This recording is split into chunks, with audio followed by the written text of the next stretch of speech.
hope you as a viewer is also happy that I'm done with this so I can move on with different projects. Affectionately calling my demonic kitten Mittens. The sun hits the blue, it's so beautiful.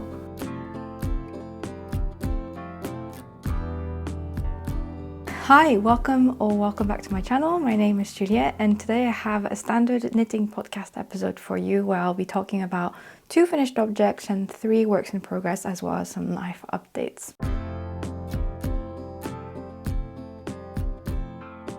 So the very exciting first finished object of today is what I'm wearing, which is my Porcelain 2.0. This has been going on for a whole year, so I'm very happy that it's finally done. And she's looking so gorgeous and I'm so happy with the results. So let's do a big roundup of all the things that I did for this project and what I did differently from the pattern. First of all, I want to say that this is a project that I started with my friend Sarah from my knit night, and so I'll leave her Instagram handle in here. But she's also knitting a porcelain sweater and I think it's her 3rd iteration of it. So both of us are like quite experienced in porcelain sweaters at this point. Oh, actually let me bring out my first one. Let's go back to the beginning where I talk you through why I knit a second one of these in the first place. This is my first porcelain. She's very cute. We're very proud of her. It was my first ever color work project and I did it in the original color scheme of white and cobalt blue. I knitted this in Drops Daisy at the time, just in the color white, and there's a color called cobalt blue. The Drops Daisy, even though it advertises itself as a DK, in fact it's a kind of like a very good dupe for Sunday Scar and Double Sunday. I found maybe it was just my gauge being a bit tighter than normal, but I knitted this whole thing in 4mm needles and my gauge was actually quite off. It was 23 stitches by 10 centimeters when you're supposed to have 21 for this pattern. So really I should have sized up my needle size to 4.5mm needles probably. I was a bit delusional. That's what it was. I think I was just like kind of overexcited to start this. And although it's a very beautiful jumper, it just does not fit the way I intended it to fit, both from the fact that I was off gauge and also the fact that I think slightly felted it a bit.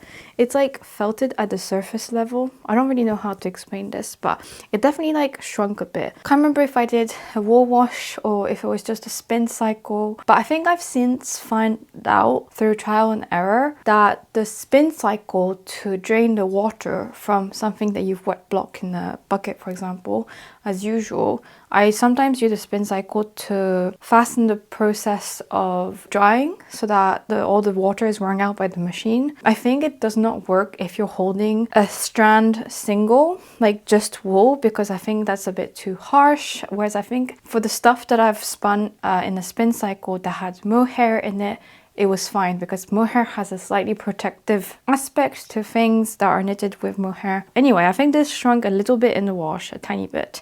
And also I was off gauge, so what was meant to be the size M/S/M, can't remember which was the sizing, but the sizing that was going to give me like 25 centimeters of positive ease, as shown in the pictures for the pattern, even though the pattern recommends 15 centimeters, ended up becoming like the smallest size. So it still fits me, it just fits me with very little positive ease. And I'll include a picture of me wearing this jumper. It's just like also very cropped because I think I was a bit lazy. This was my first color work project, so you can see like my tension is a bit tighter around the color work bits. You can see the fabric like kind of cinching wherever there is the color work. So yeah, overall like it's still a wearable thing. I actually kind of need to extend the arms and I did that for one sleeve and I still need to do it. So this is the one I've already extended. You can kind of see the difference here. That will block out probably, and then I need to do the same on the other side. So for all those reasons, I just like wasn't completely satisfied with this first porcelain sweater. And so I think at around some point last year, I decided that I wanted to make a second one in this green and white color scheme that I had seen on Instagram.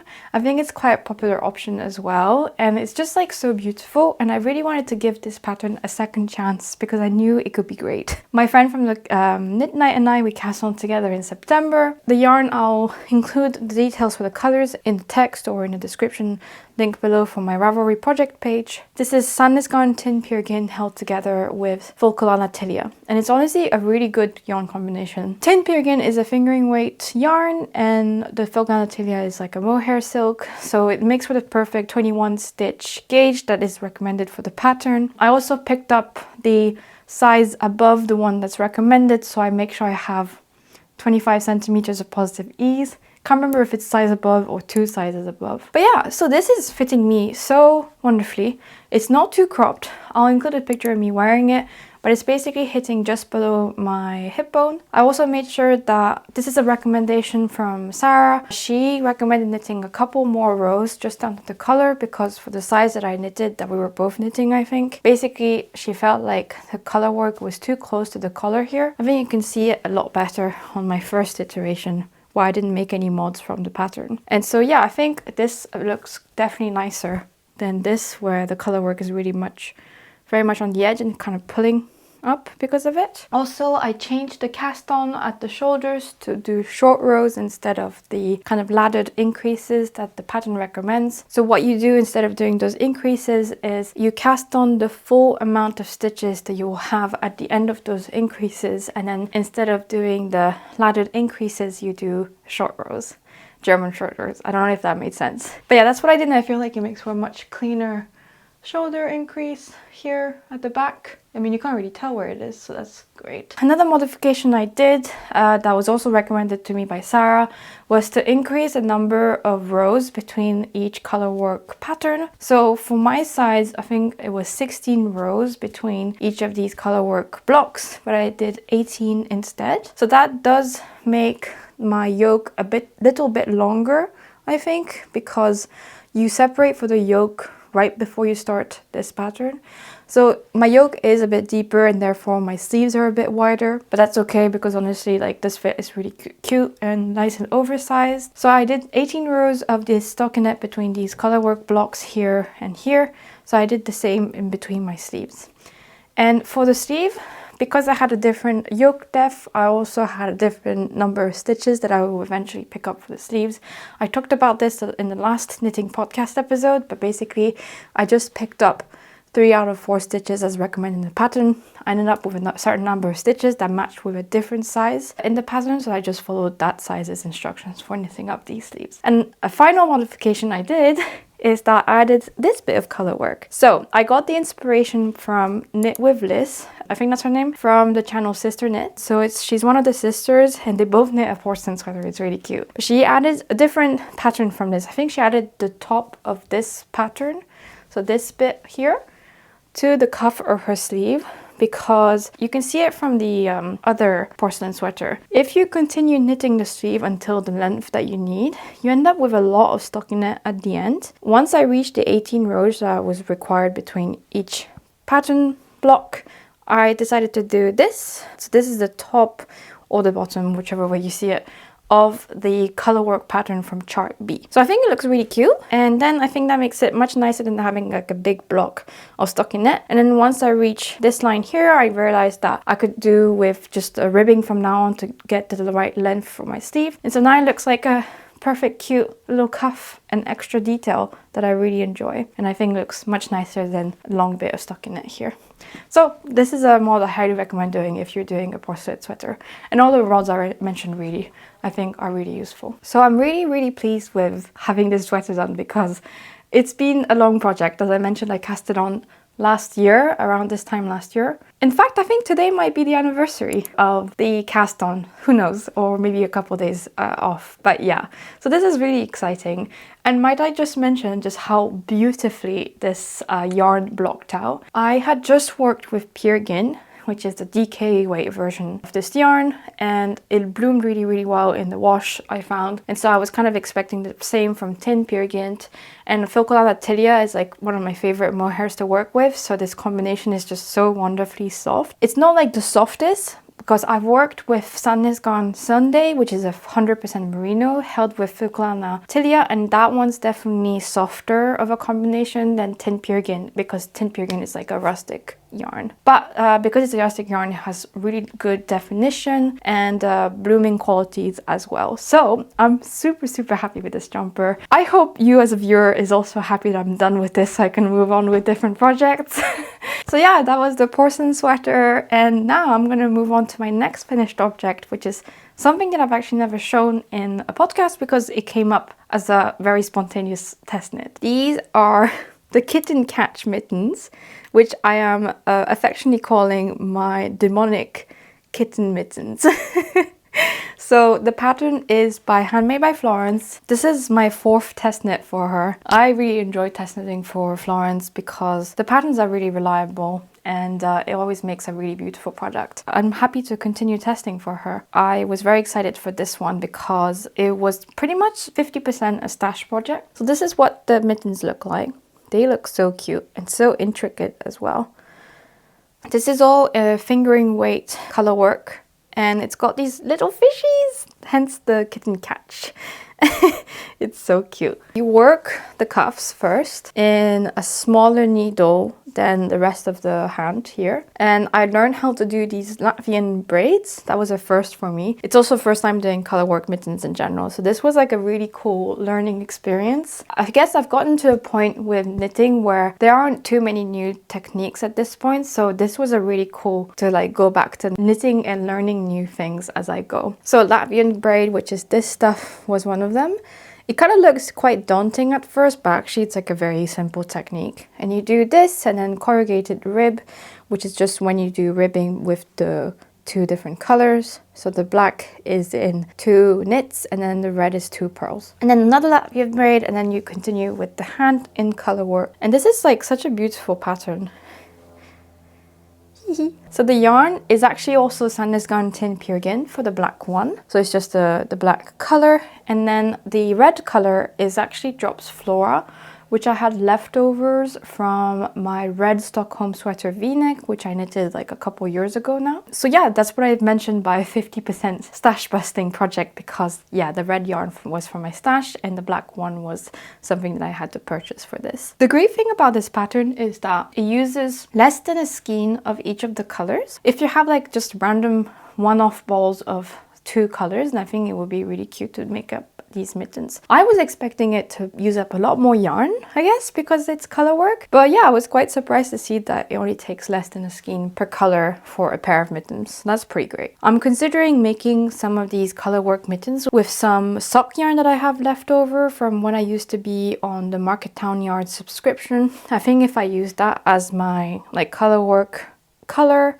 in like a different pattern or something, it would be really cute with like a white background or something, or even a black background, to be honest. So yeah, these are the Kitten Catch mittens by Handmade by Florence, and I think they're due to come out at the end of the month if everything goes well. So it took me only like 2 or 3 weeks to knit these, so it's relatively quick to knit up like color work mittens like this. Actually, it probably depends on like the intricacy of the color work itself, but for example, this side of the color work, you quickly remember it and like you quickly memorize this pattern so that you don't have to look at the chart for this part. So really it's about looking at the chart for this part, and because it kind of repeats, you sort of know what to expect at some point when you get to around this part of the color chart. For the rest, pretty quick, pretty straightforward. It's just a bit more finicky because obviously it's like fingering weight color work. But actually I found that it was almost easier to do this fingering weight color work in terms of holding my tension as opposed to this DK weight color work, because I guess the way the yarns are wrapped around my finger, it was kind of easier to have a grip on these thinner yarns somehow. So yeah, that was quite an enjoyable experience, and I'm quite excited to see whether I'm going to decide to knit more colorwork mittens like this, maybe as gifts at some point for some family members or stuff like that. The weather is definitely not cold enough right now to be wearing these mitts, so I'm gonna be very patiently waiting until the weather gets nice and cold so I can wear these as I commute to work or walk walk around in winter, cold winter days with my little demon kittens. I love how they low-key look like oven mittens, you know. I bet they could be safe as oven mittens because they're so thick because of the color work. Although, don't use it as oven mittens, don't take my advice, please. The fishies are so cute.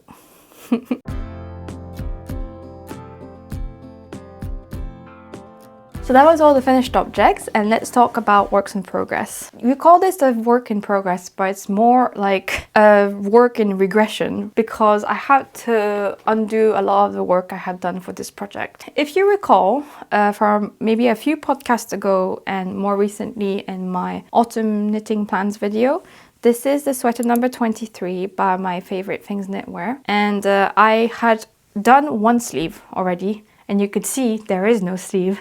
What happened is that I realized that the sleeve was too tight if I followed the instructions blindly.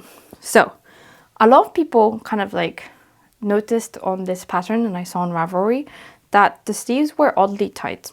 And I looked at the pickup rate that was suggested in the pattern versus the actual stitch and row gauge of the pattern. And I realized that basically the suggested pickup rate was probably not enough compared to the row gauge. I think it was suggesting 2 out of 3 stitches. So this is like an interesting thing. Calculate your stitch gauge divided by your row gauge, and then that ratio is going to give you the ratio of pickup that you should do on like vertical lines like this. So I think what I ended up doing was that I took my own gauge, divided the stitch gauge, horizontal gauge by the vertical row gauge. I ended up with a number that was 0.75, which is a 3 out of 4 ratio, which means that if I want to match the stitch gauge on the sleeve to the row gauge on the verticals of my armholes here, I should pick up 3 out of 4 stitches. And so by doing that, I ended up with maybe 10 additional stitches to the sleeves when I reknit this a second time.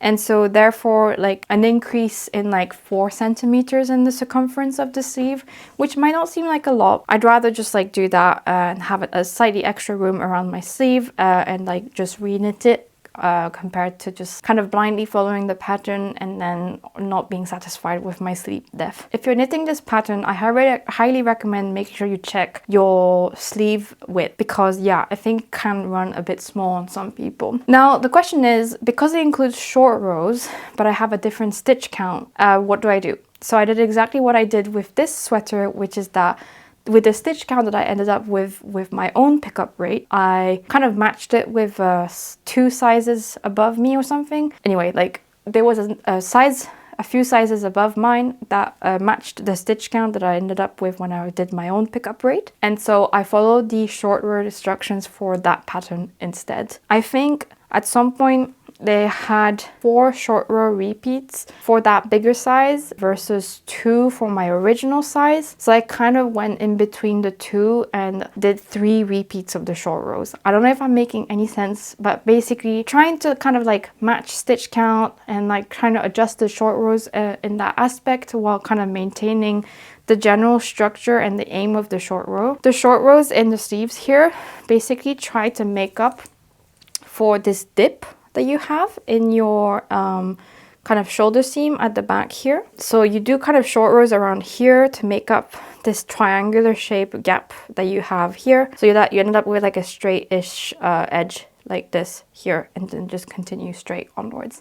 So yeah, that's what it's for, that's what it's there for. And so I think it was quite important to make sure that it was still working in the way that it was supposed to work, the short rows, even though I changed the stitch count on my sleeves. Anyway, this was a long-winded way of saying that I'm reknitting the sleeve that I had already knit before. So yeah, this is the left sleeve. I was almost tempted to do the right sleeve in the way the pattern was just suggesting it, and then kind of trying and see if the sleeves were too tight, but I thought I would just like cut my losses and just go ahead and listen to my intuition that was saying that that first sleeve that I knitted definitely seemed a bit too tight and I should go for a wider sleeve. So yeah, it's a bit sad because like obviously regressing in anything is always a bit sad. But because this is relatively large gauge and I've got no more other big garment project on my needles other than this one, I'm quite excited to actually get this done relatively quickly so I can move on to my next autumn winter plan knit basically. As a reminder, this is knitted in Hilhold Ullspinderi handvask yarn. It's a very plushy iron weight yarn from Denmark,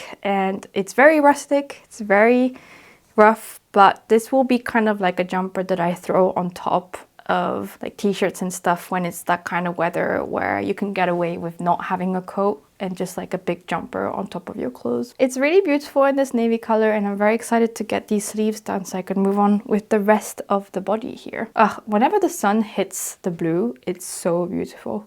My last two finished objects, I'm just going to give some very quick updates because I haven't got much done on them. These are the socks that I wore for my partner's birthday, which was 2 months ago. Oops. I really need to finish these off pretty quickly because the weather's getting cold now. Today we had like one of the first days where in the morning it was sub 10 degrees, which is great. I love it. I don't know if I had shown this, but now I'm past the heel turn and I'm just knitting the leg and doing the decreases around the instep. And this is knitted in the Camel's Yarn Blue-Faced Leicester Sock Twist. It's a really lovely BFL sock yarn with these grey marling with a few brown speckles like this. I'm knitting this in the pattern called, I think, Basic Ribbed Socks. I'll include the details. And then this project is a bit of a shame because I think if it wasn't for this test knit, I would have made some good progress on it. So this is the Our Lily's Mystery KAL that Yucca was running a few weeks ago. So it's now done, but I'm not done with these socks. So as you can see, I'm working on the heel flap and I'm working these two at a time. Because it was a KAL and because it was a sock knitted, a pair of socks knitted two at a time, I was really hoping that I would get these out and done pretty quickly. But then I signed up to that test knit and ended up getting it, and so that became a priority, getting those mittens done. So these were very much put aside. So since the last podcast episode, I've been basically working on finishing this jumper because I really wanted to finish it before that 1 year anniversary mark. And I knitted those mittens as well. So yeah, that's why like there really isn't much progress on the rest of the stuff, like these two socks. I'm actually going away for 5 days to the south of France to visit my family. These two sock projects are going to come with me, and I'm going to try to finish them, or at least knit as much of them as I can. Probably prioritizing this over this one because I really just want to gift these to my partner as soon as I can. Poor thing has been very patient. But let's go back to the Yucca socks. So these are ankle socks. They feature a really cute kind of flower pattern that you can only see if you do this. Do you see the flower? I think so. Anyway, really lovely detail on the cuff here with these kind of petals here. And then the heel flap features this stitch pattern, which includes these long floats to make up this weaved basket look. I'll make sure to include the actual name of this pattern somewhere on the video, but it's a really cute design and like such an interesting detail for heel flap, which I feel like is often a neglected part of a sock design. So that's what I really like about Yucca. If nothing is kind of put aside, nothing in the details is set aside by Yucca. There's every bit of their her patterns are always thought through and like with a really good attention to detail. By now the KAL is done, so like the spoiler is like out and like we know what the full sock looks like. I won't include it in this video just so that if you're watching this and kind of following along and you haven't seen the spoilers on the internet, then you can kind of follow along with me as I knit this and update you guys throughout the podcast. But yeah, I'm quite excited. I think I'm really close to being done with the heel flap. And then I'll have to do the instep heel turn and then pick up the stitches on the side of the heel flap and then continue with the rest of the foot. I'm knitting this up in Filcolana Arvetta. Again, kind of a stash busting, actually really a stash busting project because these I had left over from when I was knitting the April cardigan for my friend. I actually had quite a lot of leftovers of this, so I'm glad that I'm using them up to make some cute socks. So that was all the updates from me today. In terms of life updates, it's been a sad few days actually because we lost one of our family cats due to aging. He had a lot of health problems like heart problems and kidney problems. So the poor thing, we had to put him to sleep according to the vet's recommendations. So I think it will be really nice to see family next week. It will be my parents, my brother, and my extended family in the south of France. And yeah, it would be nice to see each other and kind of see each other in this sad time about the fact that my cat is no longer here with us. That cat had a sister, so the sister is doing well. Thankfully, she's quite resilient. My female cat, Venus, she went through 2 labors, multiple falling down from balconies, and breast cancer and a stroke to top it all off. So she's a very resilient cat. The male one, Apollon, bless him, he was a bit more like the stressed kind. I think he always had a bit of a weak heart, which eventually just couldn't keep up with him anymore. But he lived for almost 15 years, so he had a good life. And I'm sure he's doing really well in cat heaven. And what I love about Knitting Podcast is that a lot of podcasters are cat lovers, I think. A lot of people have their cats in their videos, and so please keep showing your cat in your videos because I really enjoy seeing them, and I just really like kitties in general. That's why I was so into signing up to the Kitten Mittens testnet very spontaneously, because yeah, I just love anything that's cat related. And another thing is that I think when I come back from France, I'm gonna try making sourdough bread, or rather I'll start with the sourdough starter, because I don't have any friends around me that have sourdough starters, so I have to like start from scratch. And then once that's successful, I'm gonna try making my own sourdough bread. That got prompted from the fact that I made like a normal like active yeast bread. Made those a few times by now, and I'm really enjoying the process of it and just having bread at home like that. So, and I think Instagram kind of figured that out from my search history, and therefore started to show me like sourdough starter and sourdough bread recipes and things like that. So I got completely influenced. So I'm gonna start making sourdough when I'm back from France. So if you have any tips for that, because I know some knitters are also kind of into sourdough baking as well. If you have any tips, please do leave them in the comment. I'll be very thankful for them. So that was all for today, and I'll see you on the next episode. Bye!